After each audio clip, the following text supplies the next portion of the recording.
Ladies and gentlemen, boys and girls, come one, come all to the greatest show on earth. In 2016, America decided to try something completely new. We elected a reality TV star as president. Donald Trump, the man with the golden hair, rode into Washington with a promise to make America great again. Trump's campaign was a roller coaster of controversies. He insulted war heroes, mocked a reporter with a disability, and still, he won. His inauguration speech painted a picture of an America in decline. From day one, it was clear that this wasn't going to be like your grandma's presidency. Trump promised to drain the swamp, but it seemed more like he was filling it with exotic gold-plated alligators. America had elected its first Twitter president, and we were all along for the ride. Welcome to Trump's America, a world of distorted mirrors where facts are optional and reality is negotiable. The Trump presidency introduced us to delightful concepts like alternative facts. Trump's relationship with the truth was about as stable as a house of cards in a hurricane. The president's favorite way to communicate? Twitter, of course. Trump's tweets came in a steady stream, often in the middle of the night. One day he was threatening North Korea. The next day he was feuding with Snoop Dogg. Cov Faith, anyone? Trump's war on the media was relentless. Fake news became his battle cry. CNN, the New York Times, the Washington Post, all enemies of the people, according to Trump. The term gaslighting became a common phrase. Fact-checkers worked overtime during the Trump years. Trump made false or misleading statements at a rate that would make Pinocchio blush. Climate change? A Chinese hoax. It was a 4-year masterclass in how to bend reality to your will.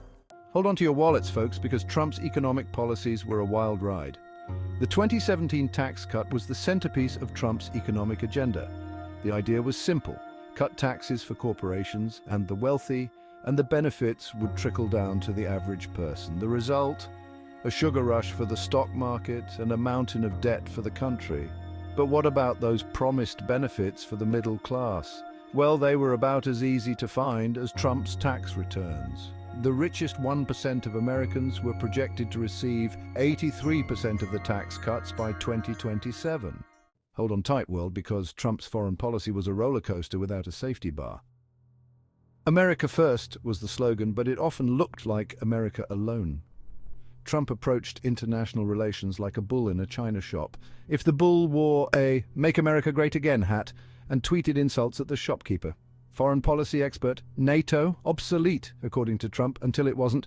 The Paris Agreement, au revoir, the Iran nuclear deal, torn up faster than a parking ticket. Trump's diplomatic style was unique. He insulted the mayor of London, feuded with the Prime Minister of Canada, and called African countries shithole countries. But while Trump was busy alienating America's traditional allies, he was cozying up to some interesting new friends. Vladimir Putin. Trump trusted him more than his own intelligence agencies. Kim Jong-un. Trump fell in love with him. Nothing says romance like exchanging love letters about nuclear disarmament. Foreign policy expert. Trump's approach to the Middle East was equally chaotic. He moved the US embassy to Jerusalem, pulled out of Syria, assassinated an Iranian general, and brokered peace deals between Israel and some Arab states. The result?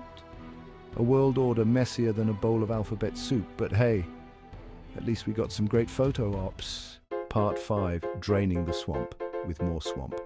Remember when Trump promised to drain the swamp? Turns out his definition of draining involved filling it with even murkier water. The Trump administration was like a carousel of scandals and resignations. Let's start with the Environmental Protection Agency. Trump appointed Scott Pruitt, a man who had sued the EPA multiple times, to lead it. Pruitt eventually resigned amid a cloud of ethics scandals, but don't worry, he was replaced by a former coal lobbyist. Then there was the Department of Education, led by Betsy DeVos. Her qualifications? Well, she was rich and liked private schools. The State Department, Rex Tillerson, former CEO of ExxonMobil, got the job. The list goes on. Ben Carson, a neurosurgeon, was put in charge of housing and urban development. Rick Perry, who once forgot the name of the Energy Department when he was trying to say he would eliminate it, was put in charge of, you guessed it, the Energy Department. The swamp wasn't drained, it was turned into a luxury resort. Part 6, Impeachment. Just when you thought the Trump presidency couldn't get any more dramatic, along came impeachment, not once, but twice. It was like watching a sequel nobody asked for, but everyone watched. Anyway, the first impeachment revolved around a phone call with the president of Ukraine.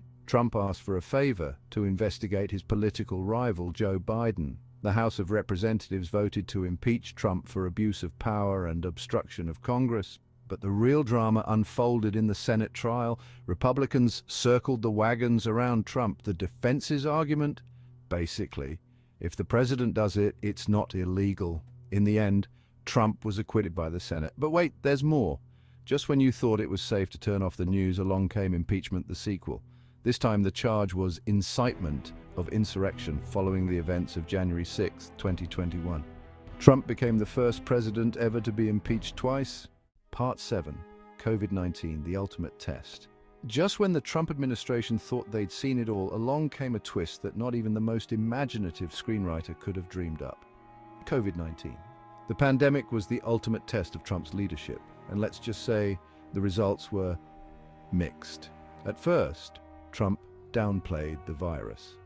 It was just like the flu, he said. It would disappear like a miracle. It was under control.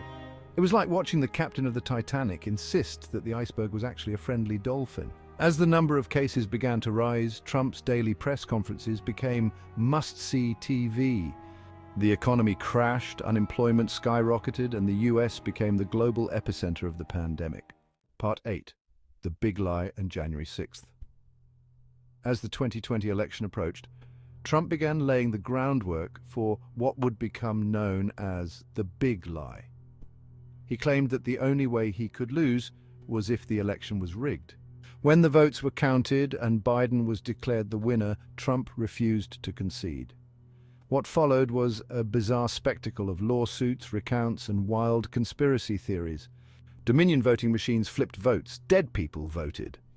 Despite losing over 60 lawsuits, Trump continued to claim that he had won by a landslide. The big lie culminated in the events of January 6, 2021. Trump held a rally in Washington, D.C., where he urged his supporters to march to the Capitol and fight like hell. Rioters stormed the Capitol, smashing windows, assaulting police officers, and hunting down lawmakers. For hours, Trump watched the chaos unfold on TV, reportedly pleased by what he saw. It took him over 3 hours to tell his supporters to go home. And even then, he said, "We love you, you're very special." The insurrection claimed 5 lives and left a nation in shock. Part 9. Legal troubles mount. When Trump left office, he left behind a trail of legal problems longer than his iconic red tie. The legal challenges came from all sides: state prosecutors, federal investigators, even adult film stars. In New York, prosecutors were digging into Trump's business dealings faster than a squirrel burying nuts for the winter. They were looking at everything from tax fraud to insurance fraud. In Georgia, Trump was being investigated for his phone call asking officials to find enough votes. But wait, there's more.